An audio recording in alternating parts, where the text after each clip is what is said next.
What's up, it's Ivaldi Sako. Welcome to this business/self-improvement show. Today, I have a good one for you. It's going to be very useful. Don't hesitate to take notes. They're going to be useful as well because I've taken notes on those things myself. Because I learned a bunch of things this week and I'm going to tell you about it. It's a lot of good stuff. Today, what we're going to be talking about specifically is going to be those things. How to differentiate yourself from the competition and why proximity is power. I'll tell you about my experience at a conference with one of the most sought after public speaker in France, and he's also an international speaker. I'll tell you the exact things that he told us, the audience, and it's about how to grow your business in a better way without being a slave to price and not be a commodity, because you might be, even if you think you're not, you might be just a commodity and everybody could just replace you. So you need to differentiate yourself, right? And he told us about this. Very useful stuff. I'll also tell you about why you might be unhealthy. Even if you think you're healthy, just like I was. I was a personal trainer and I thought I was healthy. I might not have been up until now. I'm going to tell you about it. And I'm going to be telling you about how to become healthy, actually healthy. I'll tell you also about, quickly maybe, how video games could be one of the biggest danger for society, because I've noticed a few things this week. I got outside my home more than usual this week, and so I've noticed a few things. I think they also if you're playing video games, I think they could be horrific for your health. And you might want to listen up until the end, because I think I'm going to be speaking about this at the end. I think so. Not sure. But if you don't know me, my name is Ivaldi Sako.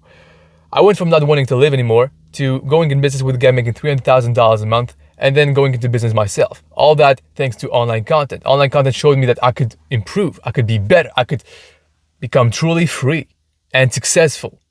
I could have a better life, I could be my own boss. It showed me all of this. It made me aware of things that I was not aware of. And so, this is why I'm making this podcast. I'm trying to, give back what I got. And on this podcast, what I do basically is just I document my journey. I document every week what I learn to help you also become truly free and successful, get to the next level, or just improve your life. Just if you want your life to get better, it's also for you. If you like any of those things, push the button subscribe right now to not miss the next episodes. And if you got some value out of this, if it made you think, made you laugh, I don't know, please share the show. I don't do this to make money. I do this to just share the journey and help as many people as possible, and you would help tremendously sharing the show with your friends, your followers, whatever. Thank you. All right, let's get into it. So, what I do this week, because basically what I do, I actually journal. I actually document the process of what I did this week, and usually I do this on Friday. Today, it's Sunday. It's actually pretty sunny up until the cloud right now, if you're watching this. And so I'm sorry if you're watching this and you have, different lighting, you can just listen to it, honestly. And so I did this week a lot of research. I did a lot of research to heal completely, because if you don't know, I injured my hands working too much on the computer, 12 hours a day. Don't do this. And I injured pretty bad. It's been a year. It's still not going away. And so I'm doing a lot of research, because I not only have that as a health issue, I also have autoimmune problems and allergy problems. And so I'm trying to mitigate that. I'm trying to fix that, because it's preventing me from going in business full in. And so working on my business with full focus. I always have my health problems. It's making me waste time, a lot of things. So I did a lot of research, and so I discovered something. So at first I was I'm going to research one problem by one. And it didn't happen this way. I was very distracted in my research. I just like, it's so hard to do research and get new information to make a good decision without, getting distracted, like seeing, okay, there's a lot of things that could help you as well. And so I was first trying to solve my allergy issue, and I ended up looking for answers about my psoriasis. If you have that, I think sorry guys, I think what I'm going to be talking to you about right now is going to be pretty useful. It might be, it might not be, I'm not sure. I'm trying it right now. It seems pretty good. And so my research have concluded in making a decision, And the decision I'm making right now is basically that I started gradually, in less than a week, cutting off all sugar. Like I was already pretty on point on my diet. I used to be a personal trainer, so I know a lot about I thought I knew a lot about it. But maybe there was some things that I just didn't consider. And I just took, my college degree. Granted, I thought it was true. I thought a lot of information that you see that is common opinion is true, which might not be. And so because of this, I got some new information, and it broke my belief. It broke my belief about something, which is,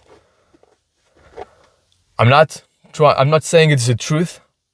I'm saying I'm believing a little bit more this now than before. So this thing is that plants, legumes, nuts, all things that comes from plants, all those things are trying to kill you. This is at least the idea that I was like, what? How would that be possible? Everybody told me, you need to eat your veggies, right? You need to eat your veggies. It's good for your health to eat vegetables. Well, it might not be. And I've seen some almost evidence to me that it was the case. We might not be supposed to be eating, at least this is for sure.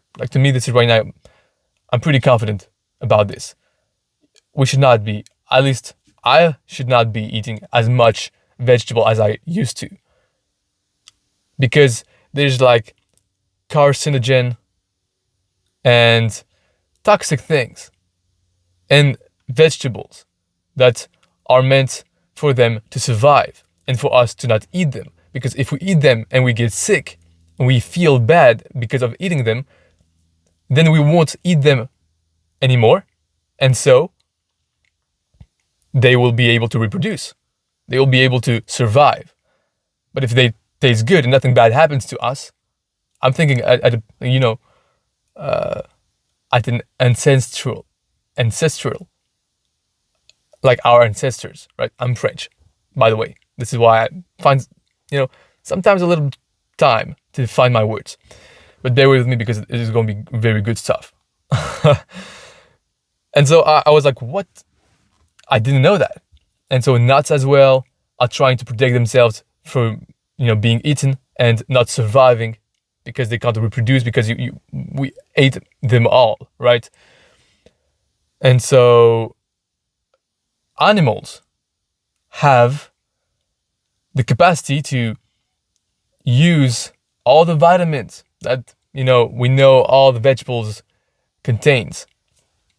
They have the ability to take those and make them available to us when we eat them. So basically what I'm trying to say is I went carnivore. I went carnivore and I hated it. The first day I was like, this does not seem like a good idea, but I was like, whatever. I'm kind of desperate. And when you are desperate, you find it worth it to take extreme decisions. You find it worth it to try at extreme things that you might not be willing to do when you're not that desperate. I'm honestly desperate. I was like, whatever it takes, I'm willing to do it because I want to heal. Like, this to prevent me from achieving my goals. This is making me waste so much time. I need to do like something about it, right? And it's also making me kind of miserable. Like, I hate having this autoimmune issue and my allergy. Like, when I get out in the summer, I can't like open my eyes. Like, it's just like my eyes are just like so itchy. Like, I can't. I feel tired. I feel sick every time I get out, and I'm like, this is not normal. And so I'm trying this out. Not saying it healed me, because it's been 4 days. I'm carnivore. Like, I'm officially carnivore for 4 days right now. I'm eating only meat, like beef and chicken, and it's and bone broth, right? And it's the only thing I eat. And I didn't manage properly my calories, and so I was first doing this as well as intermittent fasting, and my goal was not to lose weight. Now, you can do this to lose weight. It's a very effective way to lose weight, extreme way to lose weight. But it was not my goal. My goal was, health. And so I still lost. I lost 4 kilograms, about like 8 pounds, I think, in 1 day, because I've just cut off all carbs, all vegetables, all carbohydrates. Like, I was eating brown rice, right, to fill my calories, and I stopped. I was eating, as a sugar, what I was eating was a banana, a little bit of honey, and dark chocolate, 85% dark chocolate. Every night I was eating that. Like, I had a very strict regime. It was a very strict diet. Like, I knew exactly what foods were entering my mouth. But I was like, everything I'm eating is healthy. Like, what? But this is. I don't believe that my allergy and my autoimmune disease and my tendons not healing is because of my food. And yet it might be. Because first of all, I was eating brown rice, which contains gluten. I was eating sugar, like eating banana, eating dark chocolate, and I think we're all addicted. Like, we're really addicted to sugar. Like, even I didn't realize it. I was so hooked on sugar, on my banana and my dark chocolate, on my honey, that when I stopped, the first day, I was feeling so bad. I was craving, like, I've never felt this need for sugar before. Like, I was so desperate for a little bit of sugar in some things that just didn't feel tasty to me at all before.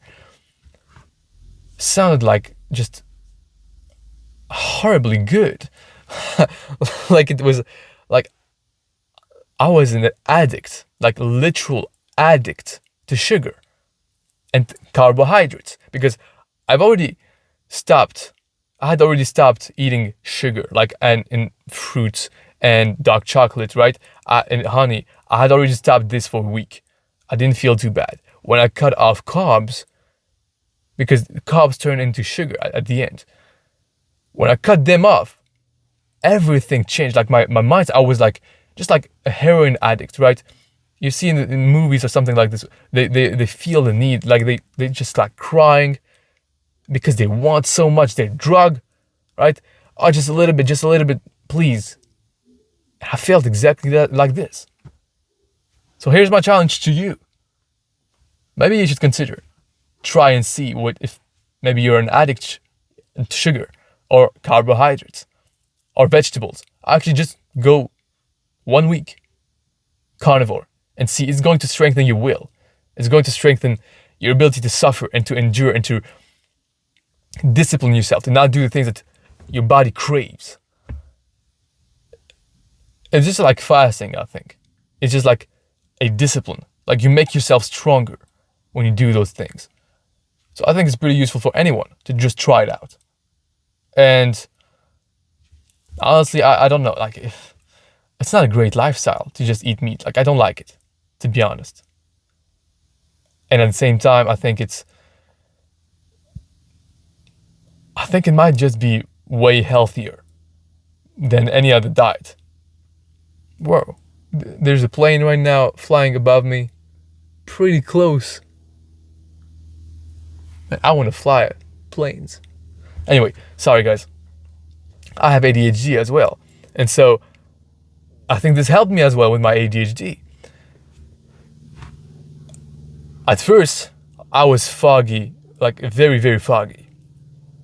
The first day, second day as well, very hungry because I did it in a really dumb way. I went all in immediately without thinking because this is how I do things. I do them without thinking and then I adjust, right? I go extreme and then I cut back a little bit of the extreme, decision that I made.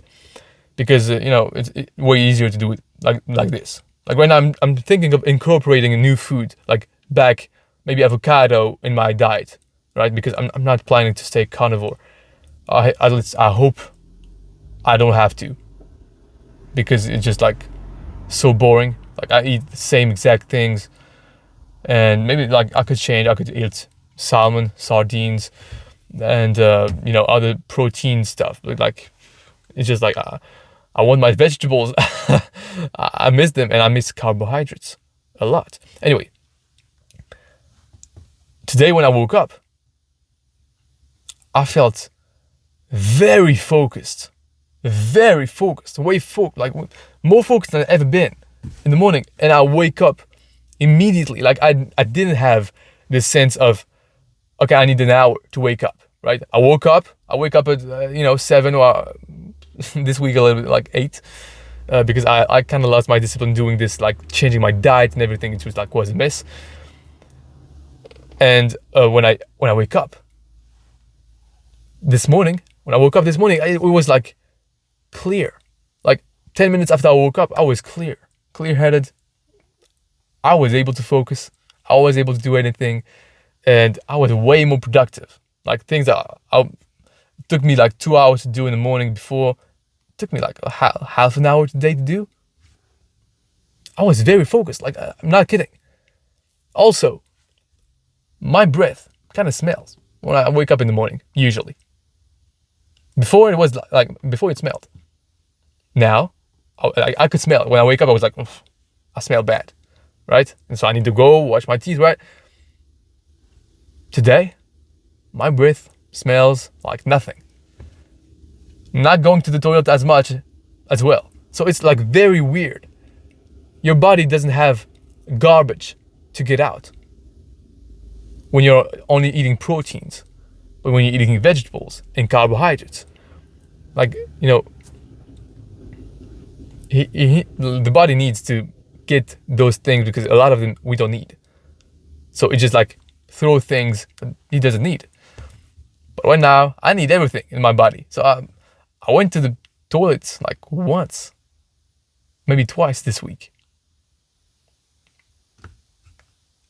Insane. And I feel better. I feel like I'm healing my allergy. Like right now, I feel like there's a lot of pollen. I have I think a pollen allergy and other stuff, right? When I get outside, I get sick. Oh my God, right? Now, a little itchy, right? And then on the throat. I'm going to drink a little bit of water as well because I'm getting itchy.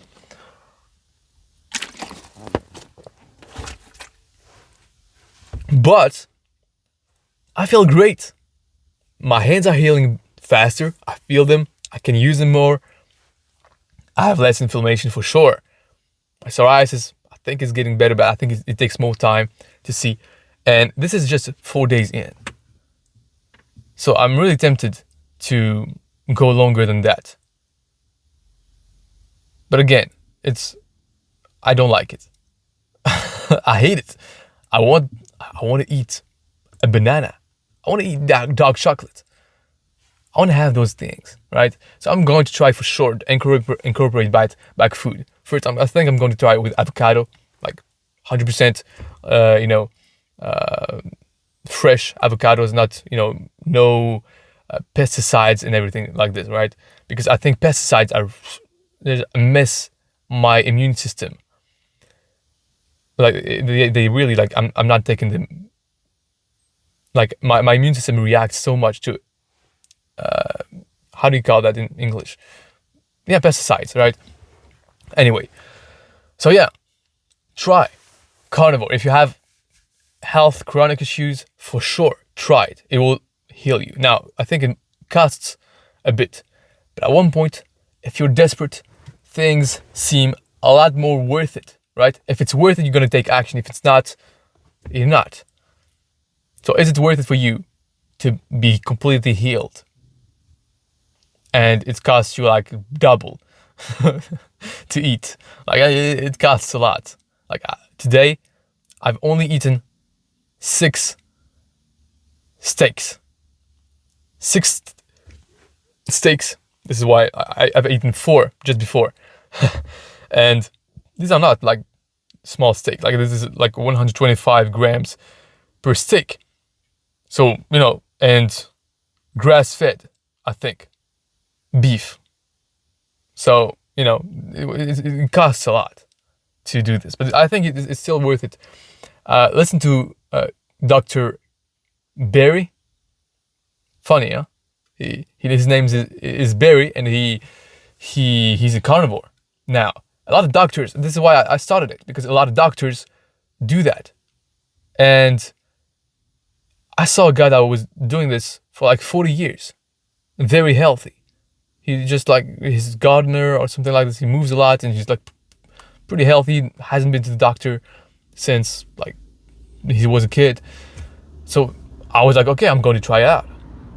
And I was a little bit, scared of kidney stones because of too much proteins. But everything else, like heart disease or things like that, I knew this was not true. So I was like, okay, if they can lie about this, they might have put this idea in my head when I was a kid or when I was in college. And so I think I'll be fine, right? But you need electrolytes, because the first day I didn't eat enough salt, because I don't eat too salty usually. But now on carnivore, like you just like need salt.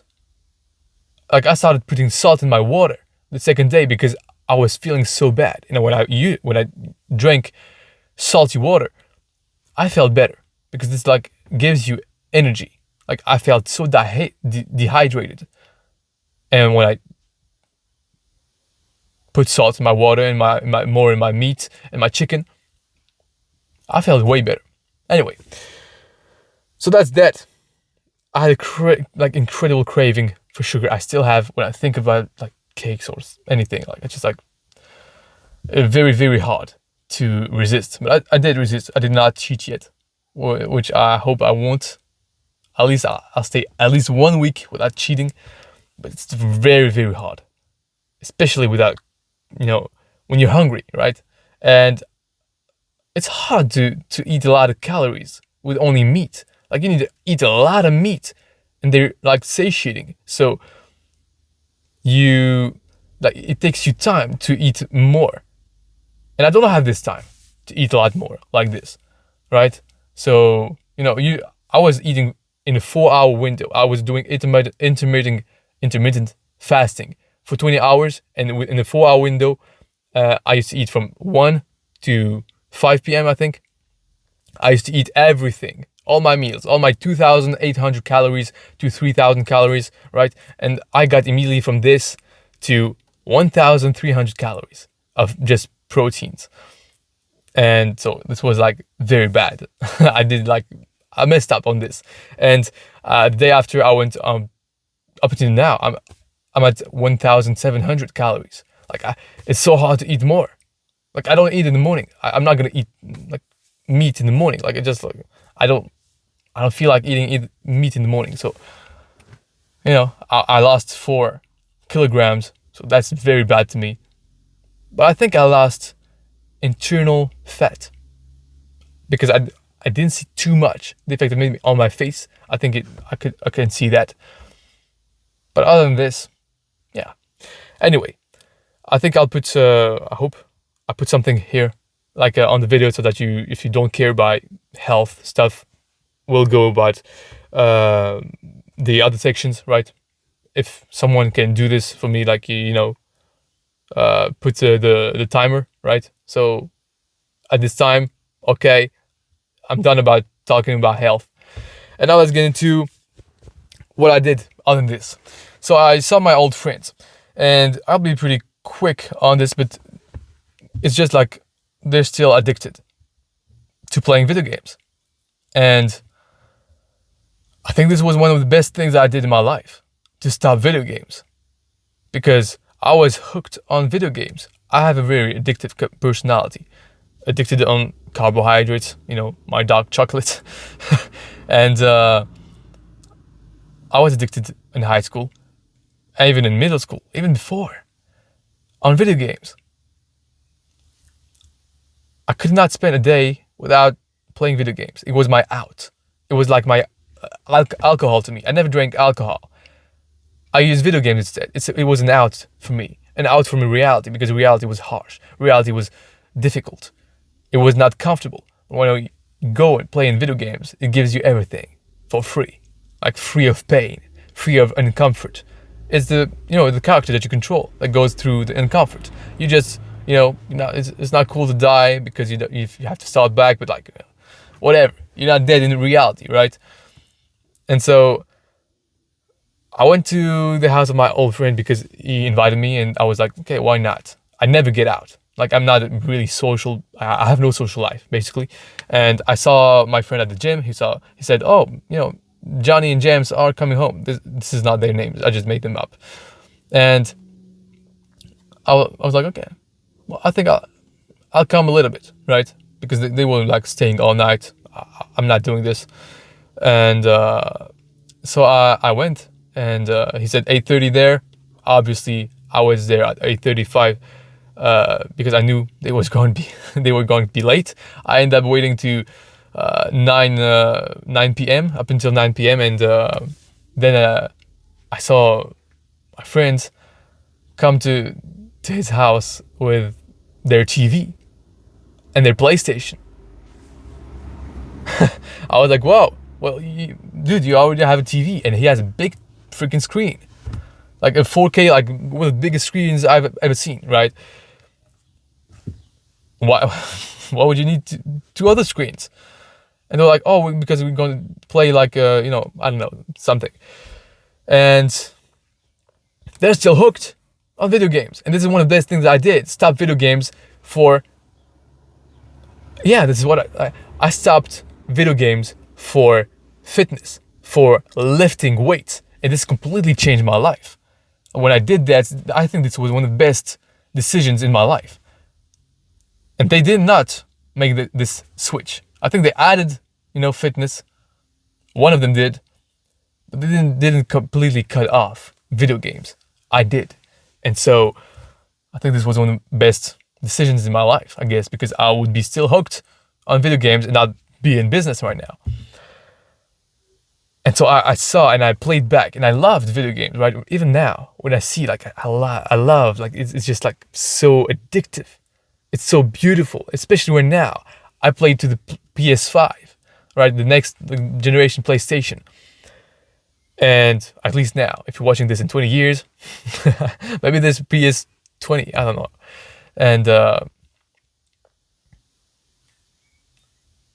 he has, my friend has a big freaking screen, a 4K screen, very beautiful, very colors. I think it's just Samsung OLED TV. I used to really know about these stuff. And he played to the game of PS5. I think it was a Japanese theme game. It was beautiful. It was way more addictive than reality. It was if you play at this game, why would you go in reality? I don't have a freaking reason why. This is why I'm so scared. I don't want to get close to that too much. At one point I was playing. I was like, okay, let me try. Oh my God, this was beautiful. And at one point I realized, oh my God, I'm getting hooked again. I just gave the the remote control to my friend, because I was like, oh, no, just don't let me get hooked on this again, because it's so easy to get hooked on that. It's better than the reality. It's just like, it's easier, it's more beautiful, the colors are just completely saturated. It's just, everything is easier. Why would you do something else? There's no reason for you to do something else. And when virtual reality is going to hit, it's a big danger for humanity. I really believe that. Because I know if I could get very hooked on this. Very hooked on this. I could spend my life on it. I remember how it was in high school. I love that. And right now with the advancement in technologies, it's going to be harder and harder to get off of it. It's going to be more pleasurable and more pleasurable with cheap dopamine. And when you get this cheap dopamine, why would you go and try to do like harder things to get even less dopamine? It won't make sense for you. So you won't make this choice. So if you're playing video games right now and you're watching this, please reduce it down and then switch, like change it for something else. Get addicted. If you can transform your addiction on video games or any other addiction that you have on something productive, you're gonna get rich. First of all, you're gonna be free. You're gonna be so proud of yourself, and you'll have a way better life. You'll be way ahead of 99% of people, because most people are addicted on bad stuff, right? Most people don't have a direction in their life, and if you do, change this addiction to get a direction in your life and just work on it and get addicted to work. A little things, not a lot of things could stop you, because this addiction could be very strong and good at the same time. So that's my 2 cents on it, because I was scared. Like I was really scared when I enjoyed it too much. Anyway, I went this week to a business conference taking place in a bank building, and it was pretty luxurious. It was very cool. And there were 2 guys speaking there. One of them was a guy, I think he's a coach. I don't remember really what he does. I guess he was speaking on how to, get clients. I think network through LinkedIn. The other one is one of the most sought after public speaker in France, international speaker. He's got like big rewards. He's recognized. I didn't know him because I don't know too much, in the French industry. Even I don't know too much. Anything. I just do my work. That's it.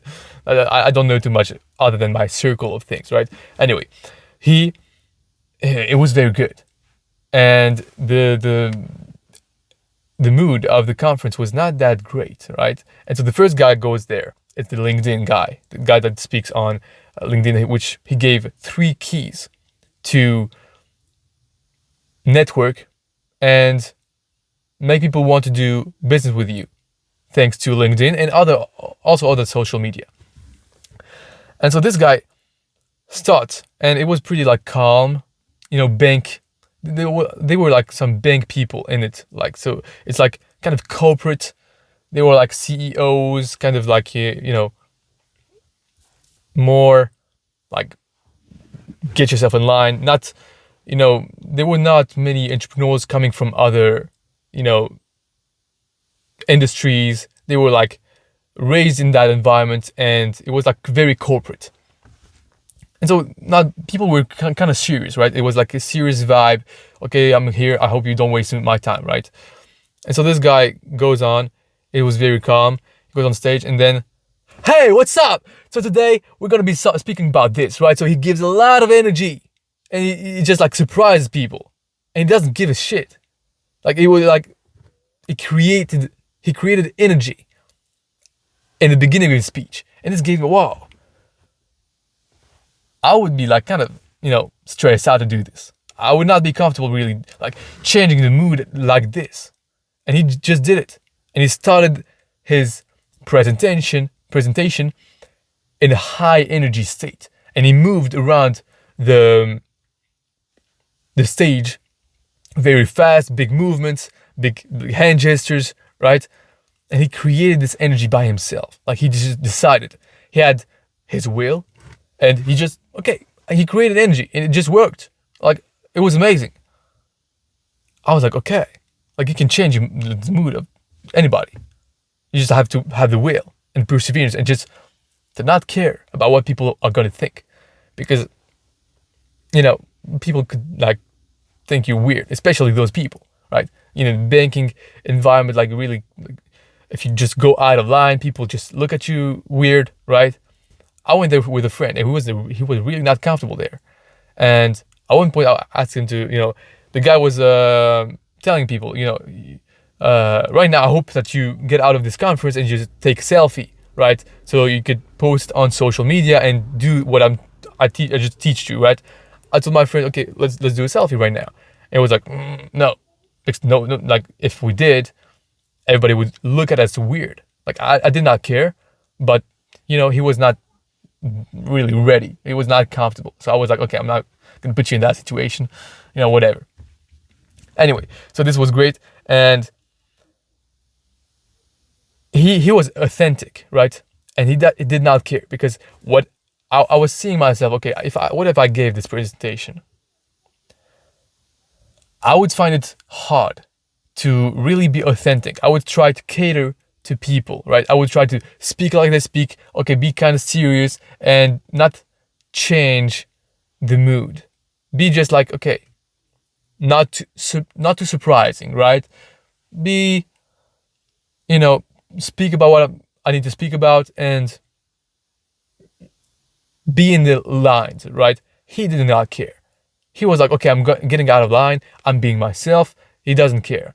Myself, because if like I've made a 3-part series podcast on mindset, and you don't have a self. Like you don't care about yourself. You're just like always becoming a new person. So don't try to be fixated on who am I, but he was authentic, right? Like he was not trying to please them. This is an important point. And so I was like, okay, I like this guy, right? Plus everybody was wearing a suit and he was not, well, actually he was, but like he was like having like long hair and not very trimmed, not very like sophisticated. He was like kind of, authentic, right? It worked. Now, some of his jokes were kind of off. Like it was not the right audience for this joke. I laughed, but most people there didn't. They didn't get the joke because it was not of their world, right? He was like kind of more young, and they were like a lot of older people, corporate people, and so he did not care. Like people didn't laugh. He did not give a single care about it, and I love that.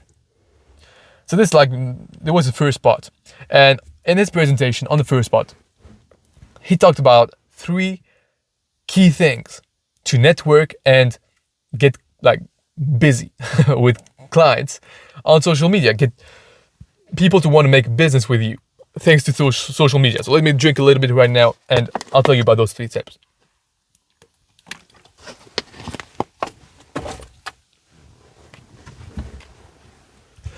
So 3 steps. I'm gonna tell you right away. Knowledge, confidence, sympathy. So what does that mean? Knowledge. So knowledge is, he explained it like, okay, people need to know what you do. So first of all, people were, he showed some LinkedIn profiles and they were like kind of speaking generally about what they do, right? So he's in finance. Okay, what do you do in finance? People don't know, so they can't do business with you. They don't even have the ability to want to do business with you because they don't know what you do, really. So be specific. Knowledge. First step. What we do, right? But in like precisely, not the the industry that you're in, right? People don't care about it. Then, confidence, trust. You do this thanks to specificities, numbers, your experience, right? You tell about, okay, how many people have you helped? Who did you work with, right? In the beginning of this podcast, I told you, okay, I went from not wanting to live anymore to working with a guy making $300,000 a month. I'm telling you that I was in business with a guy that was making $300,000 a month. That means that, people like this trust me, and I can, get to his level. At least I'm not even making $100,000 a month, right? But like, I'm trying to, like, if I gave my small numbers, it would not be as appealing, I think, than giving you, okay, I worked with a guy making $300,000 a month, and actually I worked with some other guy making millions a year, right? And so these things give you credibility, right? It's like they make people confident that you can deliver on what you do, that they now know. And so it's like basically just numbers and social proof.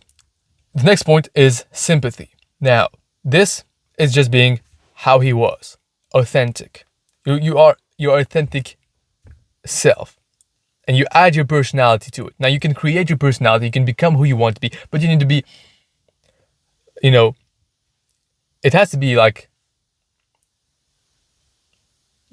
how do you say that?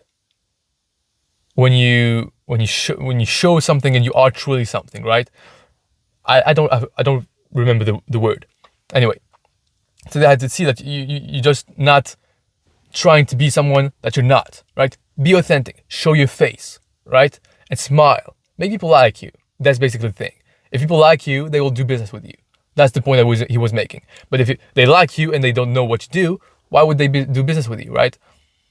If they like you and they know what you do, but they don't trust you, you can't do business with like someone that you don't trust, right? But if you know what they do and you're confident that they can deliver on what they say they do, plus you like them, you're most likely when you go and network with them, add them as friends or connect with them on LinkedIn, they are more probable to answer, right? And so his point was, okay, optimize your profile with those things. Add what you do exactly. Add your photos and your cover, your banner, right? Add what you do, why people should trust you, and a little bit of personality, right? Differentiate yourself. Which brings me to the other point. Differentiating yourself. Because on the part 2 of the conference, the other guy spoke. The other guy spoke, and he was telling us about, okay, the problem that right now people are facing is that they are commoditized because they are not that different from anybody else. They have so much competition. Maybe right now you have a lot of competition. A lot of people that do pretty much the same thing that you do. Let's be honest. What differentiates yourself? Like what difference do you have? He was saying, if you don't, well, actually, he was giving us 5 keys, 5 steps to differentiate yourself and not be a commodity. So if you are a commodity, you are a slave to price, because people, can do business with some other guy that does pretty much the same thing that you do, but for cheaper, right? So why would you go with you, right? So people maybe want to like you. If they like you, they will do business with you. So it was like kind of, the first guy was already saying that in a way. So here's the part 2. So he explained how to differentiate yourself or your business from the competition. This was his point. And he did that in a very great way. He did that as we were listening, us, the audience, we were entertained. We were curious. We were surprised. We were listening closely. We were like curious of what is he going to say next, right? And he made us think.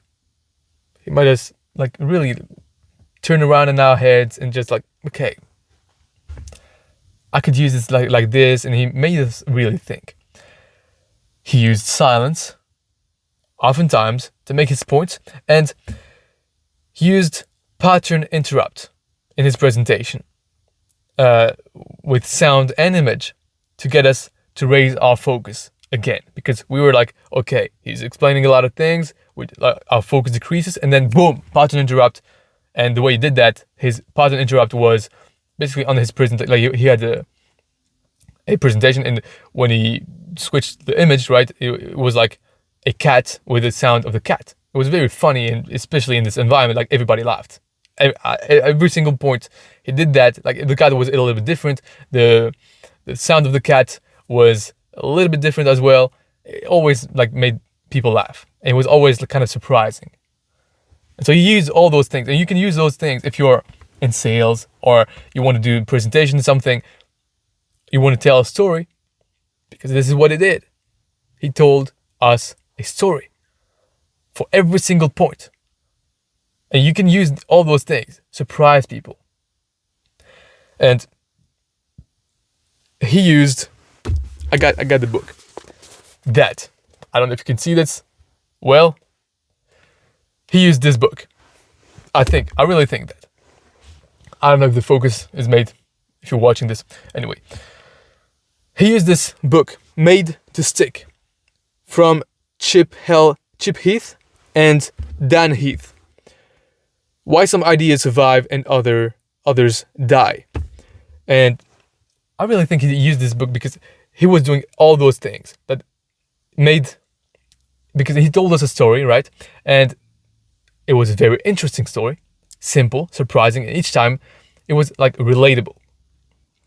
Which I think he used this, which is why I think he used those principles. And those principles in this book, it's made ideas and stories stick. So the principles in this book is simplicity. So his stories were pretty like simplistic. It was also unexpected. He used unexpectedness to surprise, and it made our attention go up. He used concreteness. So stories like it was very precise. He was telling us about a moment in his life when he went there with his daughter, and conversation. We really imagined ourselves in the scenes. And he used also credibility, numbers, and detailed stories. So it was credible, concrete. Like people believed him, not only because of his authority, but also because he was like telling such precise points that it was credible. He used emotions. So he went down and up. He went down and up with his tone. He used emotions. He used how he felt. It was like, okay, I thought I was going to end up in this pit, and then boom, something happens, right? I'm not as good as he was. And with his voice, he was like very articulate, just like some guy in a movie that just has an off voice, right? He had this kind of voice. And he told us stories. So these are the principles of made to stick, to make ideas or stories to stick. I'm pretty sure he used all of them. And he used them to give us those 5 keys to differentiate our business.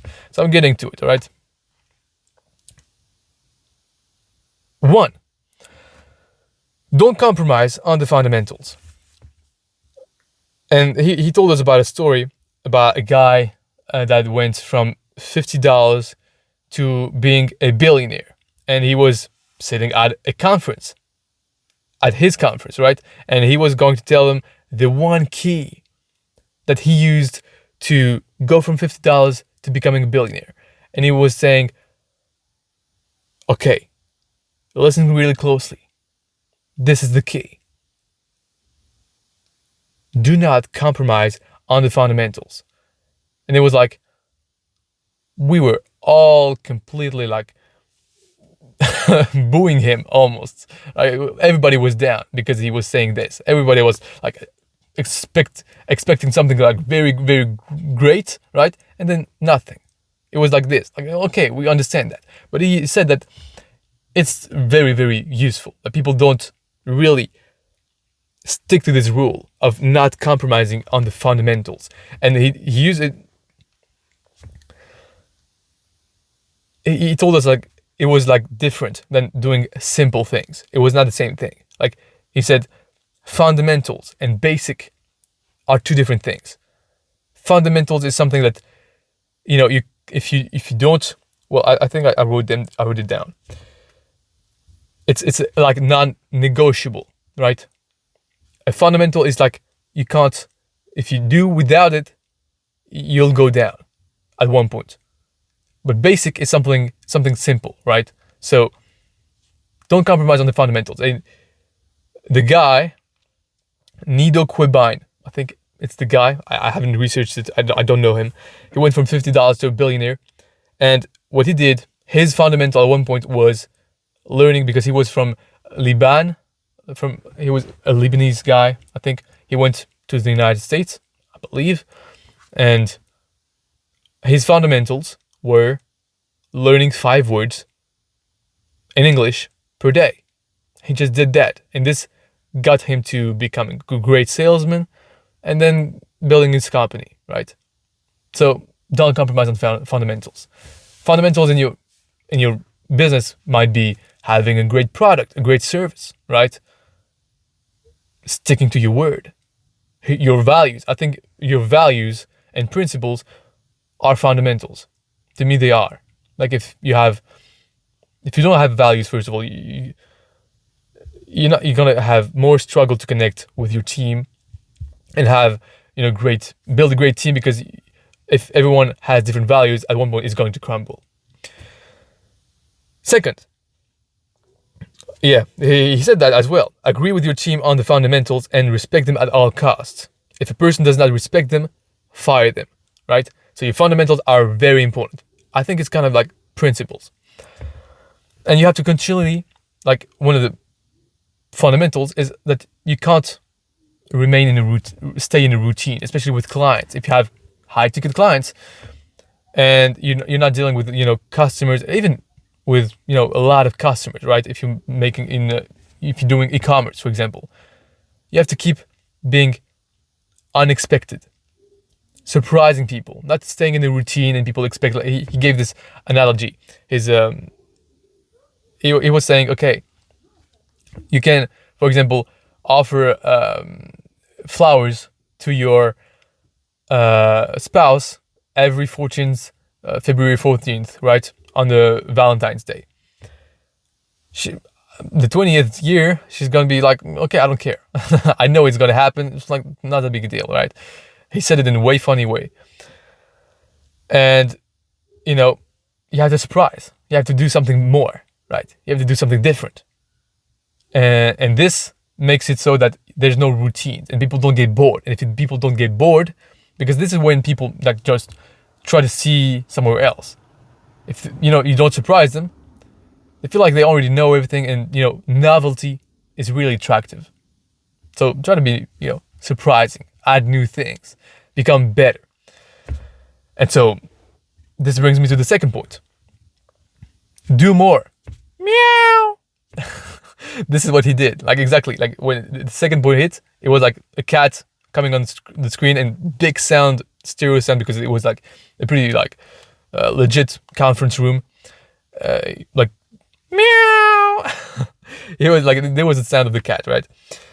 Anyway, do more. This was his point, and he just said that with very ease, with like a lot of ease, like just like do more. I think he talked about some woman that worked in the travel industry, and he was telling this story because he was telling us you need to do more, but even more than a computer right now, because AI is taking over. You can't do something, and if AI can do it as well, you don't have enough value. You'll be replaced. So you need to be irreplaceable. So do more, even than the computer. And he was saying, okay, this woman, I can use apps I can use the internet to see if when I travel somewhere, what I'm gonna get, okay, what are the good places, okay. But this woman knows the exact points where I need to go to have a great experience. She knows the exact things that I need to do to have an insane experience. And he was telling us about an experience with his kids, and he went, I don't know where, but he was like had very, very great experience, and he could not have this through the computer. So she was doing more, and every time she helped a client of her have a great holiday, have a great vacation, travel in a great manner, have great experiences, she called them back after their vacations to hear from them, to, she was doing more, and to also get data to, okay, they did that, they loved that, or they did something else, which was very, very, adding to the experience. So she added it in her, like she had a book of all the great places to go all around the world, right? And this is why she is irreplaceable. She was doing more. She was completely differentiated from anybody else. Like, he always wants to see her, and he would be very disappointed. He would not go on vacation, he told us, if this girl doesn't, advise him on where to go and what to do in which place, right? So yeah, do more. And he also talked about the best salesman in history. I have no idea. I think this was a guy that was very excited and was, when he got on sales, he was like very like high energy. And so he was doing more. I think this was it. You can do this as well. You can just like be actually passionate about what you do. And a lot of people don't. So you're doing more. 3, become excellent. Because good is not enough. That was his point. And he was saying this when he was talking about a restaurant in Bordeaux, in France, in south of France. And this it's called L'Entrecôte, I think. And it's like a restaurant that every single time he opens, he has like 100 people waiting for their turn to eat there, and all they eat is just fries and beef, normal beef. But they were like their sauce, I think, was exceptional. This is what he told us. His sauce was like so exceptional, he could not get that anywhere else. It was like secret sauce. A secret sauce that just like, it was excellent. And just because of this, people were waiting in line like for hours before eating. He was also giving us the story about Disneyland.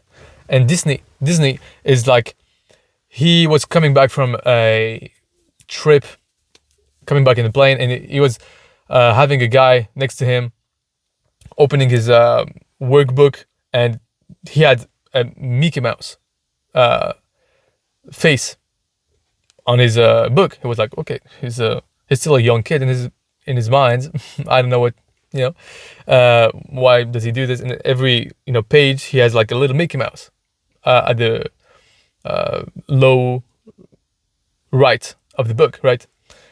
And he asked him like, why would do you have Mickey Mouse here? He was like, do you work at Disney? He was like, you're very smart. And he talked about this person, and he was saying that he asked him, okay, who's the guy in the Mickey Mouse suit, right? And he was like, it's Mickey Mouse. And he was like, no, I know it's Mickey Mouse. But like, who is in it? Who is like playing the character, like, right? He was like, it's Mickey. And he was not willing to like just say that it was not Mickey. It was like actually Mickey. And at one point, like, he started to believe it, like, oh, maybe it's Mickey. He told us that. Right? He was joking, of course, but like, He was seeing that everyone in the Disney company is making so much more. He's like, they are excellent. They are just not killing the dream of, this is a real Mickey Mouse, right? It's not someone playing it. It's like actually Mickey. And this is being excellent. Next point. 4, emote your customers. So people don't remember anything you say. I remember what he says because he moved us. He told us stories.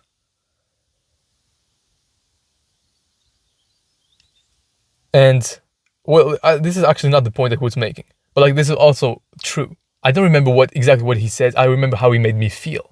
So when you emote, when you move your customers, your clients, they remember you. But it's also really important to say, he was making the point that people don't remember anything that you say. They remember how much you do. So he was taking the example of the French president. I don't know if it's a great example to give, but at one point he was saying presidents, I think, are supposed to give one conference after half finals. I don't know much about politics, to be honest, but before they get elected, they have one conference, right? And he was saying to his team, we're gonna do 2 more, right? Because people don't remember what you say, they remember how much you do. And so people, when they ask, okay, why would you want this president for your president, right? This guy for your president. And they were saying he's a good guy. He's a good person. Yeah, they don't know why, right? They just know they want him because they like him more, because he did more. He really just showed he wanted more. So if you show up more, if you do more things, people will notice. It just shows, and people will like you more. They will see, okay, he's got great energy. And he added this example of the Kia Fest ad with the salesman and the music. He's a maniac on the floor. Yeah, you remember this song? And it's just a salesman that just goes completely off, dancing like crazy, and he's doing so much more. People just love him, and he makes a lot of deals and everything. I don't remember too much, but he said, go from added value to added heat.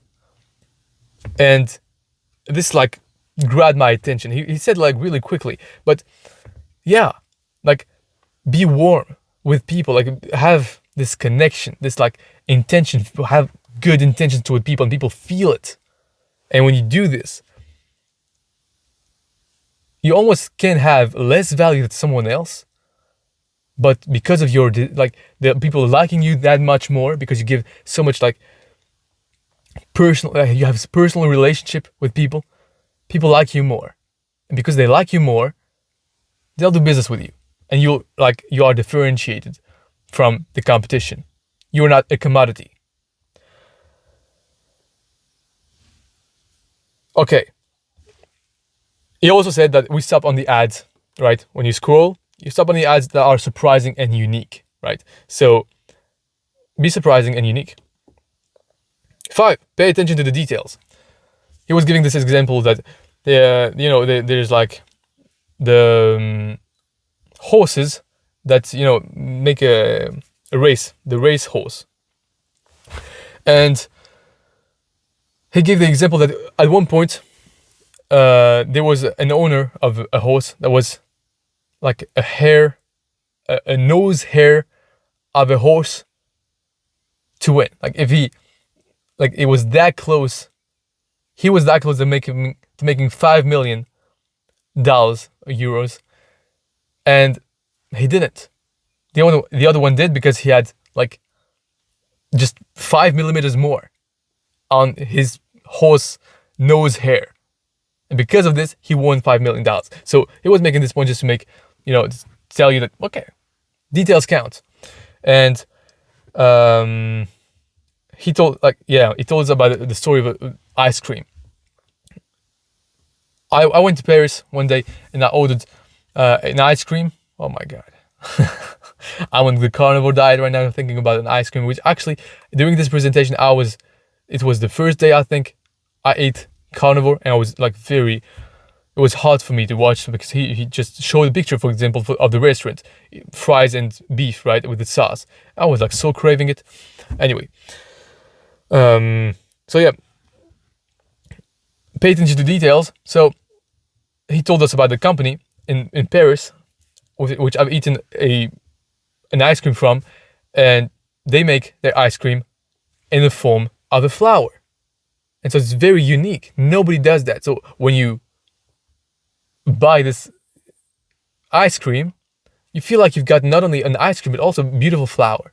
Like, right, it's like, just like they put like different pieces, and just because they cut the ice cream with knives, they just are able to do this instead of a round, normal, and boring ice cream, right? And so because of this, they were able to differentiate themselves because of just oh my God, because of this simple detail. And so, yeah, pay attention to details. You can differentiate yourself just by one small detail like this, and it makes a difference. And if it makes a difference, you're gonna get more clients. And if you get more clients, you're growing, you're better off, you're creating better relationships.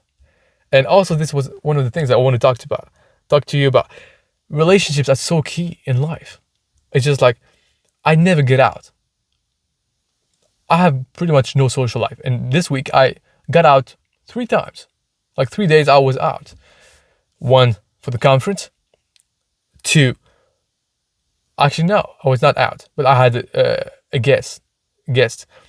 And we talked. And when you talk to people, when you're curious, like, relationships are just amazing. Like, just if you don't have great relationships, I don't think you can be happy in life.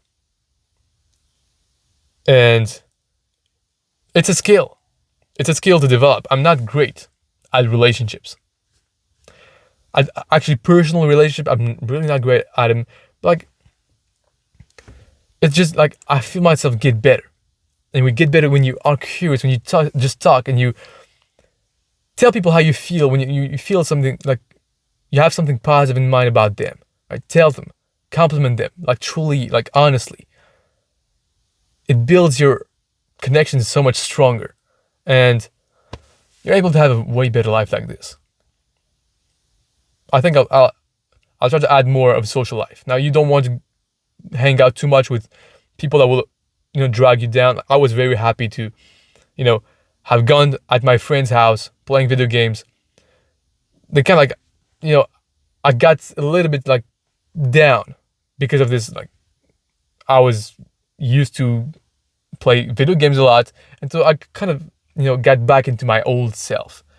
And the next day I went to the conference, so it just like kind of added things up. So it just like kind of eliminated the bad influence that I got from the video games and my friends that are kind of, still stuck in, back in the days, for me at least. And I got just better, I had a better influence, right, with the conference, which was great. All those things you can apply right now. I hope you've taken notes. If you didn't, go back a little bit and take notes, like those 5 points, and just try to apply them.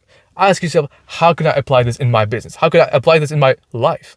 Because you can take relationships and act like it was a business and try to differentiate yourself from the competition. If you want people to like you more, you can do those things and add more value to people's lives. Because at the end of the day, it's still an exchange, right? If you don't like some people, it's because they don't give you something, right? When you hang out with them, you don't feel great. Maybe you have great memories with them, but they just like take out of your life more than they give to your life. So you can take this in any, like all those things, honestly, you can take them and apply them in your life, whether you're in business or not. I hope this podcast served you. If it did, please share the show. And I'll see you on the other podcast. Subscribe if you don't want to miss next episodes. I like you for staying up until now. Thank you. And I'll let you, I'll see you on the other podcast. Bye.